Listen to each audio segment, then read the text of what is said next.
Before we get started, just a quick note, spoiler alert. And we are adults, and I will try very hard not to use adult language, but this is the warning.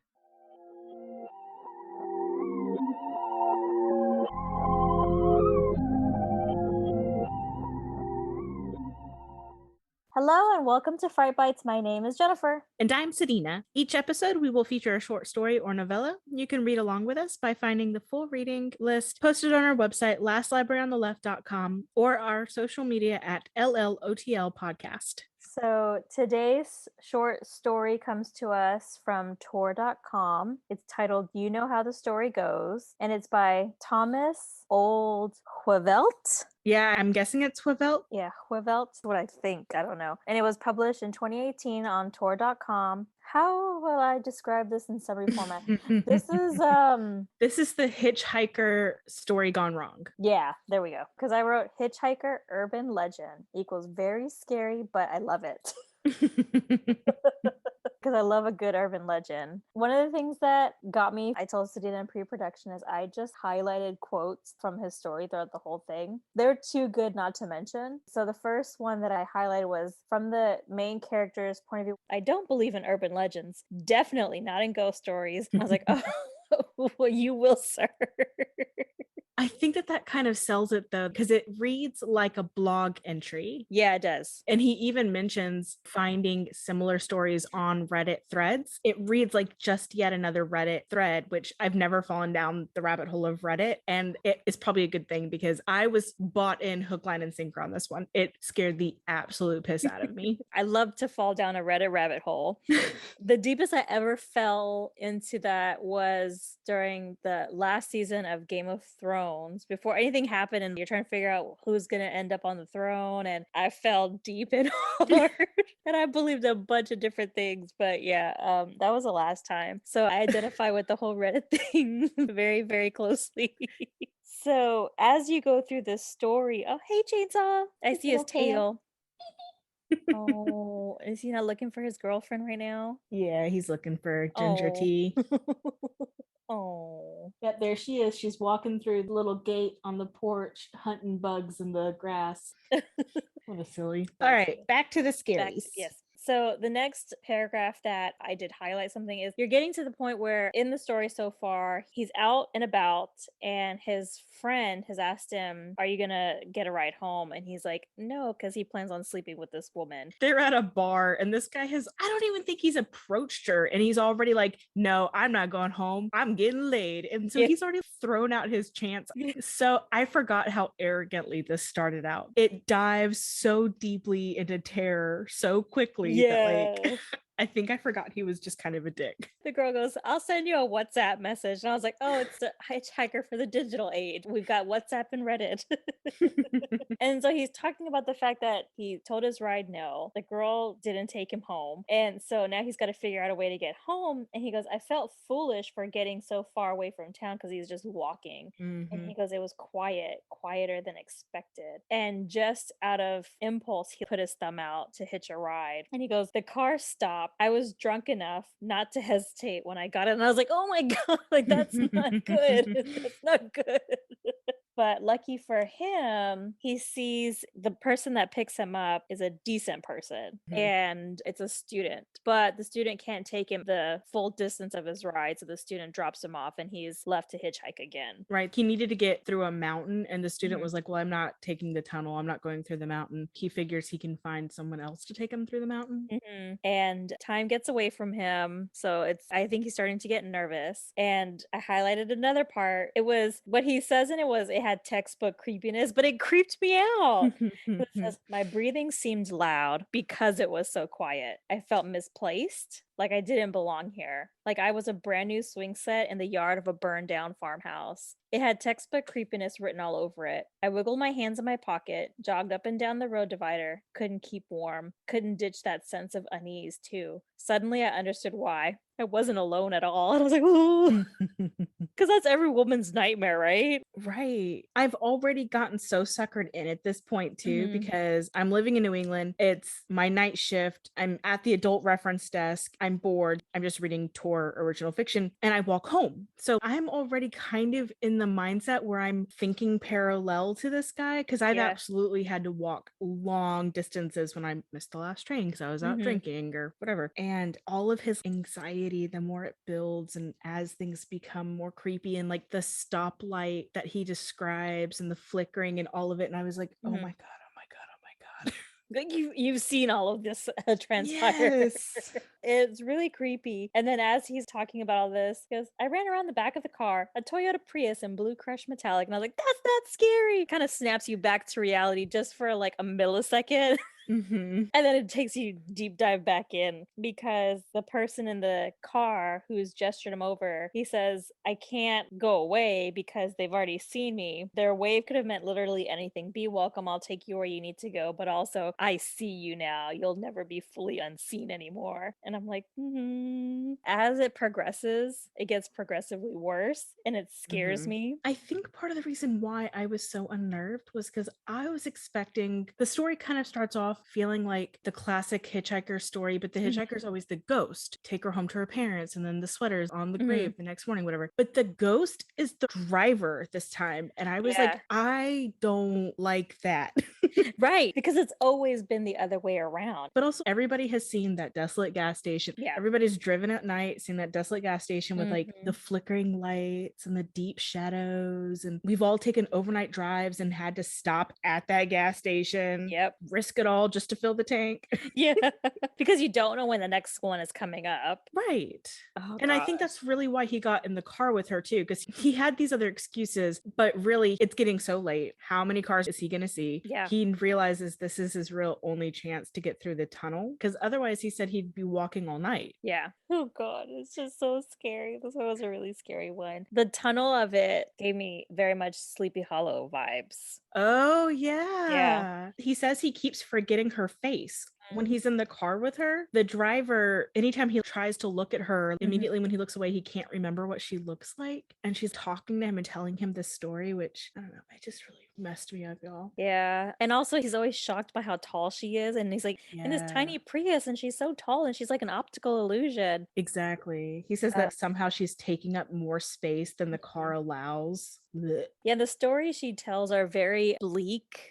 And they remind me of that type horror that I don't like. It has to do with a baby and an abusive husband and a dog? Right, a dog that's being eaten from the inside out. And I was like, ugh. Yeah. I don't know. And for a while, I thought, because like in her story, she's talking about how her partner is a good man, but there's also allusions to abuse and maybe the baby died. I don't know. And she's like, but he's a good man. And I was like, okay. At one point she said that he had the baby too, and I was like, well, why does he have the baby and you don't have the baby? The hitchhiker is like, and then I became aware of a baby in the back seat. And I was like, that's actually a couple of different urban legends, because there's the killer in the back seat that you just don't really. Ooh, no thank you. Blech. Okay, so real quick, I just gotta say in my notes, the thing that freaked me out the most about this was the fear of something in a space taking up more space than there should be, or that something has more volume than it should be natural. Like out of the corner of your eye, you see that more of it exists than you're actually seeing. And I was like, it makes me think of the anglerfish, you know? Ooh, yeah. Right. That's what this makes me think of, is that something else is dangling the driver in front of him. And that's why it feels like she takes up more space. And I was like, oh, that's so gross. No. That's not good. Don't tell me that story ever again. For me, it was the bleakness with which she talked about things and how she kind of like roundabout went and told him like, I can hear the rain before it falls, that kind of stuff. And oh yeah, things are very dark and I hear wasps in my head and they're gonna eat my brain and they're like the center of the universe, like all that kind of talk that I don't really like. What are you really saying? And I don't know about you, Jennifer, but since I've read that years ago, I have come across a couple of different stories where the terror is a wasp at the center of the universe. And I was like, where the hell did this come from? I was wondering the same thing. I reread it before we went to record and I was like, wait a minute, the wasp is there again. Why? And what does that signify? But what is the connection with the wasp? Because it's coming up more and more often to me. Is Because this I like can an see end that of days thing? maybe it scared the bejesus out of me. Then I kept seeing it in other places or like in other stories. The concept would come up where wasps were the thing to be afraid of. What? It felt like the story became mimetic, you know? Oh, It had yeah. gotten in my head. Yeah. You know what? I read this one. Okay, when you told me about this, because I think this was one of the first ones you told me to read Mhm. before even 31 days. And I read it and I was like, mm-mm.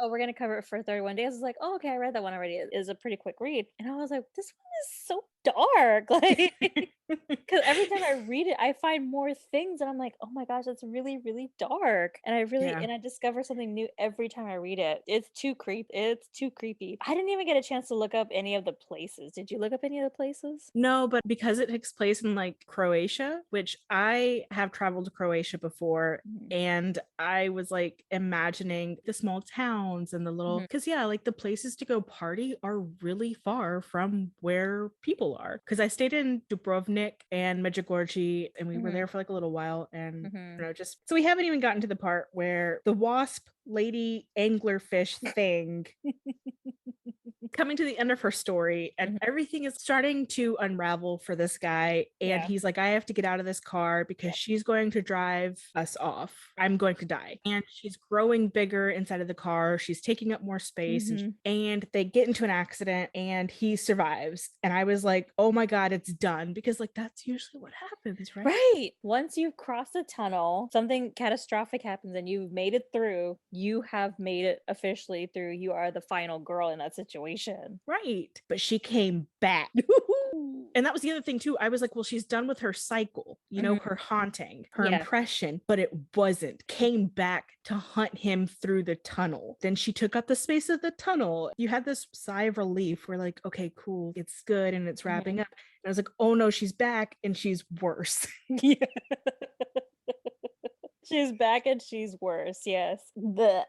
And meanwhile, I think after the crash, she's like looking for the baby and the baby's nowhere to be found. Right. He still hears baby crying. He also hears hornets Yeah. and buzzing. And as it wraps up, he like is talking about how he would have wrote it off as, you know, a drunken, late night, sleep deprived hypothermia experience, whatever. Mhm. But then he gets on Reddit because he can't shake it. It's gotten in his head. It did to me too. Mhm. And he starts seeing like incidents of this exact same car, this exact same story, people Yeah. missing and dying all across the world. Yep. And that made me so frightened, thinking that there was like a tall lady version of the tall man, you know?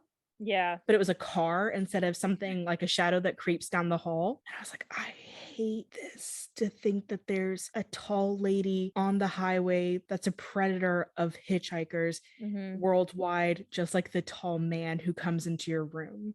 So creepy. And I think that contributed to the creep factor almost tenfold because we all know urban legends. We all talk about them. We all have our different forms of urban legends. But this one, the story was the same no matter where you went. Ooh, so scary. Like she has such range. Right. And so she's not a haunting. Mm-mm. Her story couldn't even have been real. The guy and the dog and the baby, those were Yeah. just facets that were used to scare you more. I don't know. Yeah. It was so gross. But I was like, see, the part that really got me was when he's talking about, oh, it was probably just my imagination.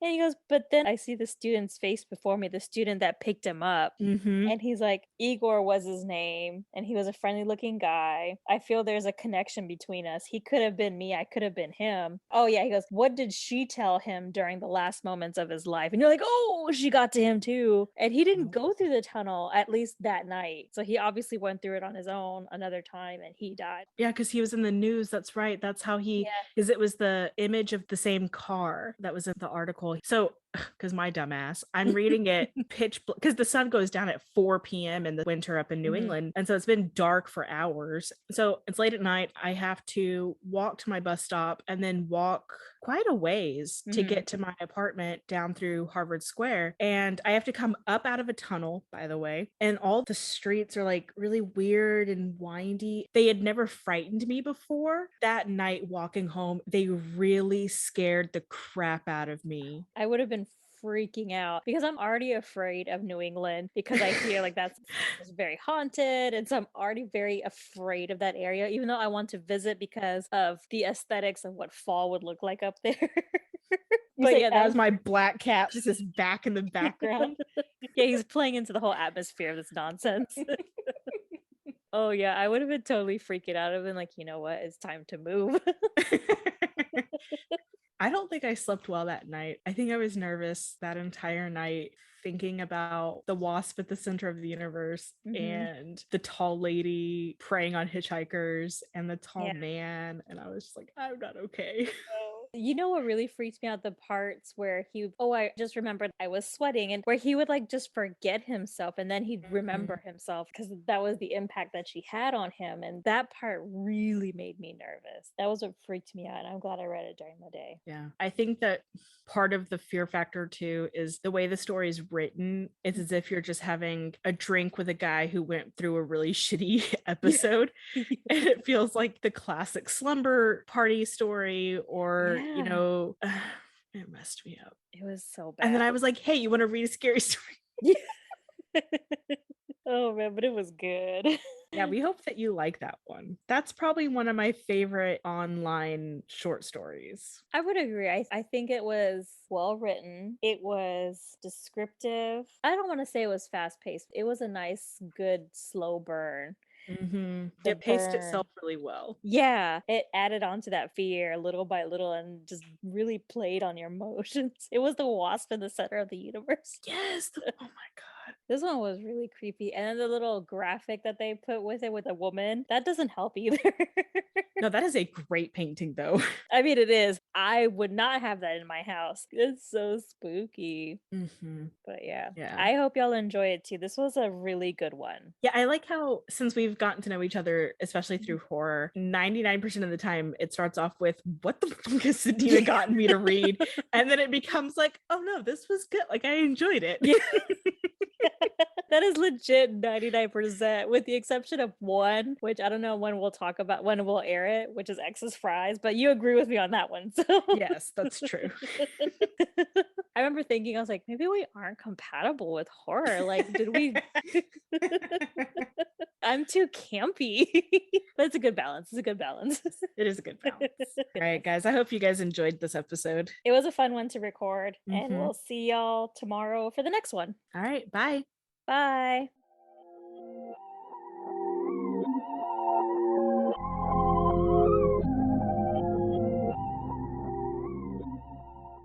If you liked listening to us ramble on about horror, subscribe to our podcast and tell your friends. And if you would like to follow us on social media, you can find us on Instagram or Facebook at LLOTL Podcast. Check out our website by going to lastlibraryontheleft.com. Be sure to visit our About Us page to discover our 2 truths and a lie. Or, if you'd like to send us an email, you can reach us at somethingwicked@lastlibraryontheleft.com.